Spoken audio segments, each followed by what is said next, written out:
चू चू ट्रेन बोली, चलो चलो यार, आज मिलते हैं सबसे जंगल के सरदार। सबसे पहले बंदर के घर हम आए, बंदर बोला मैं भी चलो भाई। फिर मिली गोरिल्ला से बड़ा प्यारा दोस्त, बोला मैं भी चलूं जंगल का हो। आगे देखा हाथी पानी में है मस्त, छप छप करता सबको किया ट्रस्ट। बल्लू के पास था शहद का प्याला, बोला मैं भी आऊं मजा हो निराला। गिरफ्ते ने कहा मैं लंबे हूँ भाई, ऊपर से सब जंगल दिखाई। मैं भी चलूं बोर हूँ घर में, मजेदार ट्रिप लगता है मन में।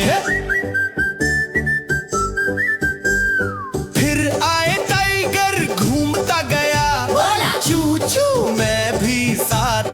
टाइगर ने कहा ज़ेब्रा को बुला लो, हम दोनों मिलके जंगल हिला दो। ज़ेब्रा बोला अलग सही, पर दोस्ती हमारी सबसे बड़ी है भाई। शेर ने देखा मम्मी के साथ खेल, बोला मैं भी चालूं क्या जबरदस्त में।